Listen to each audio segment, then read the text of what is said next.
প্রিয় দর্শক, আসসালামু আলাইকুম। আমি ডক্টর বজলুর রহিম রিপন, বাত ব্যথা, প্যারালাইসিস, স্পোর্টস ইনজুরি ও obesity management specialist, Medico hospital, Restipara, Tangail থেকে আপনাদের সবাইকে জানাচ্ছি শুভেচ্ছা। প্রিয় দর্শক, বহু রোগী আছেন যারা দীর্ঘদিন যাবৎ কোমর ব্যথা, ঘাড় ব্যথা, হাঁটু ব্যথা, পায়ের গোড়ালি ব্যথা, এরকম বিভিন্ন জয়েন্টের ব্যথা, মাংসপেশির ব্যথায় ভোগেন এবং এই ব্যথার জন্য দিনের পর দিন, মাসের পর মাস ব্যথানাশক ওষুধ খেয়ে যাচ্ছেন। দর্শক, এই যে দিনের পর দিন, মাসের পর মাস ব্যথানাশক ওষুধ খেয়ে যাচ্ছেন, এই ব্যথানাশক ওষুধ আপনার শরীরে কি পরিমাণ মারাত্মক ক্ষতি করছে সেটা কি আপনি জানেন?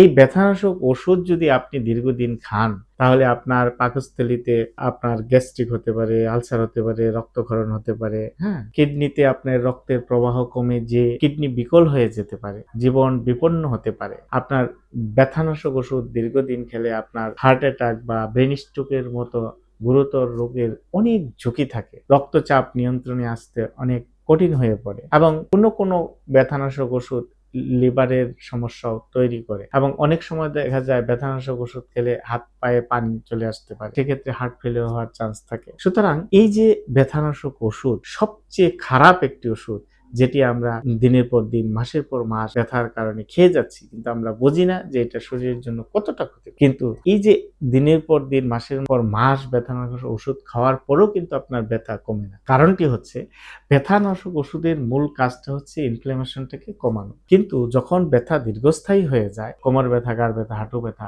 তখন কিন্তু প্রদাহটা কম থাকে। ফলে আপনার ব্যথানাশক ওষুধ খেলেও এই ধরনের ব্যথা কমে। কারণ এই ধরনের ব্যথা সাধারণত স্ট্রাকচারাল প্রবলেমের কারণেই ব্যথাগুলি হয়ে থাকে। এই ক্ষেত্রে যতক্ষণ পর্যন্ত আপনার স্ট্রাকচার কারেকশন না করা হবে, যে কারণে ব্যথা সেটা ঠিক না করা হবে, ততক্ষণ কিন্তু ব্যথানাশক ওষুধ খেলেও আপনার ব্যথা কমবে। সুতরাং আধুনিক গবেষণা যেটি বলে, দীর্ঘদিনের ব্যথা, বিশেষ করে কোমর ব্যথা, হাঁটু ব্যথা, ঘাড় ব্যথা, ব্যথানাশক ওষুধ না খেয়ে আপনি যদি নিয়মিত এক্সারসাইজ, ফিজিওথেরাপি বা লাইফস্টাইল চেঞ্জ বা জীবনযাত্রার পরিবর্তন আপনি করে চলেন, তাহলে কিন্তু দীর্ঘস্থায়ীভাবে আপনার এই ধরনের ব্যথা চলে যেতে। সুতরাং প্রিয় দর্শক, দীর্ঘদিনের ব্যথায় আর ব্যথানাশক ওষুধ নয়, আপনাকে যেতে হবে আধুনিক চিকিৎসা, ফিজিওথেরাপিতে।